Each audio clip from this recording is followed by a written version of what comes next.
E aí, pessoal, tudo bem? Aqui é a Gisele Azevedo, da Sacred Second. Inclusive, hoje estou gravando aqui.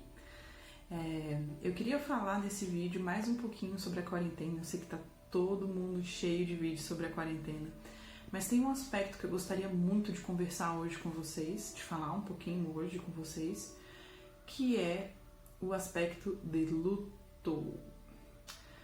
Bem, antes de mais nada, é muito importante a gente trazer um pouco dos fatos, né? Quer dizer, então, acho que hoje o Brasil já soma mais de 4 mil mortos. Acho que a última vez que eu vi a estatística estava por aí, que foi hoje de manhã. 4.400 mortos, alguma coisa do gênero.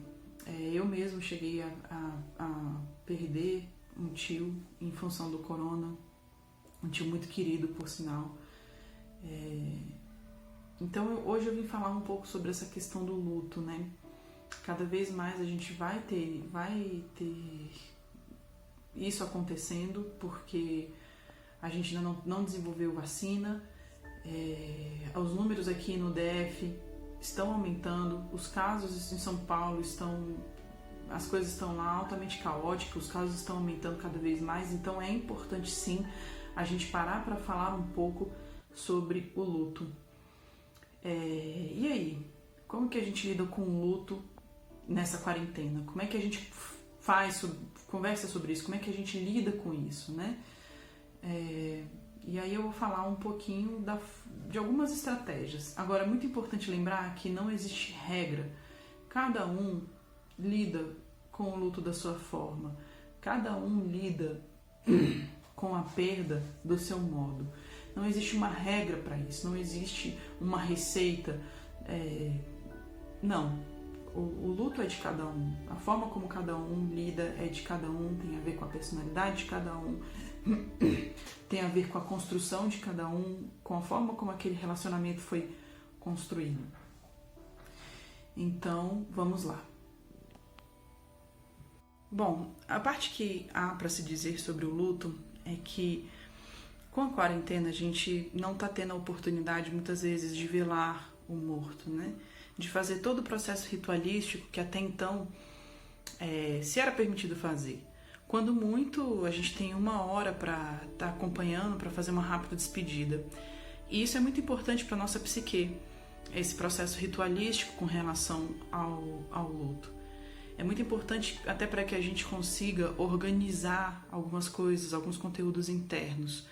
Quando alguém morre e a gente não acompanha, a gente não vela o corpo, a gente não faz um rito com relação a isso, parece que fica um pouco solto dentro da gente essa ideia de que um parente, um amigo, um familiar faleceu e que a gente não vai mais encontrar essa pessoa. Então, muitas vezes a sensação que dá é que parece que a ficha não caiu quando a gente não vê, não está presente lá. E isso é complicado porque isso acaba retardando no processo de ressignificação. A gente não consegue elaborar de forma adequada as nossas emoções. Então a gente tem algumas formas de poder lidar com isso. A primeira é elaborar um pequeno rito, mesmo que você não veja o corpo, mesmo que você não tenha essa possibilidade de sair de casa para estar lá acompanhando. Uma sugestão é elaborar um rito, fazer um processo simbólico de despedida, dizer para aquela pessoa, escrever uma carta. Você pode fazer uma espécie de meditação onde você encontra com essa pessoa, se despede. Você também pode falar das coisas boas que essa pessoa trouxe para você, que você vai guardá-la na memória. Esse momento é um momento de muita ruptura de muitas coisas em muitos níveis, né? Então, é importante a gente também conseguir dar significado à vida através desse processo de luto, né? Afinal, a morte só existe porque há vida, e a vida só existe porque há morte. E tem uma frase muito bonita também que eu gosto muito, que é: só sofre de luto aquele que ama, né? Então, a morte também traz um aspecto de amor. A gente não sofre por quem a gente não se importa.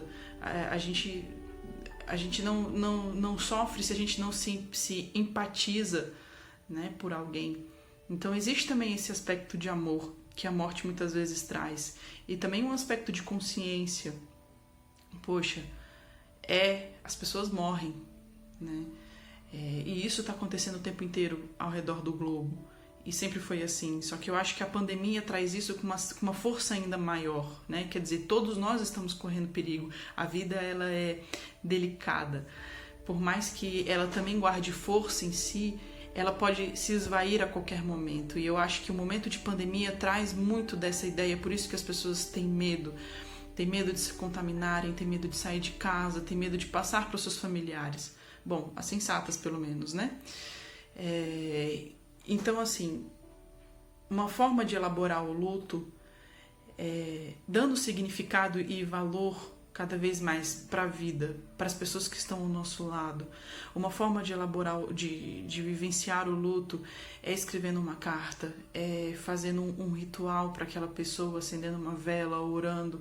E aí cada um com suas crenças e religiões, né, para elaborar esse processo de luto. Agora é importante que esse processo de luto aconteça, e se você estiver tendo alguma dificuldade, procure um profissional que possa te ajudar com isso. Pode ser um psicólogo, pode ser alguém que possa te orientar melhor, de repente um mestre, alguém que você possa confiar e falar sobre isso. Uma outra coisa também que é importante é de você estar junto das pessoas que você se importa, né? De estar junto com os familiares. Mas mais importante que tudo isso é se permitir sentir.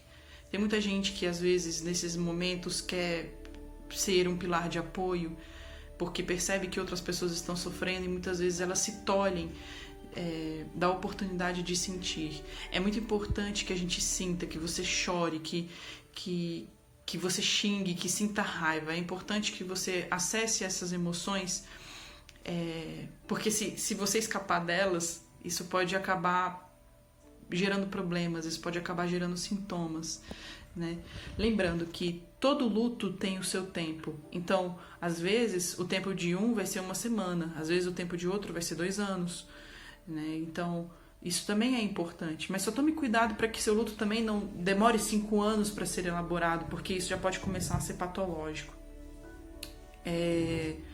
Então, era isso que eu queria falar para vocês hoje, né? Se permitam sentir, se permitam vivenciar e participar da vida também.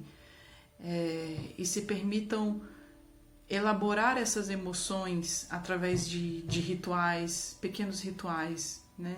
Orações, através de memoriais, né? Eu estava lendo ainda ontem, algo que eu achei muito bonito, né? A nossa forma de deixar um legado é através dos filhos que nós temos. E toda a família, tudo isso que se constitui, que é parte de nós, né, da nossa história, elas também precisam ter um lugar.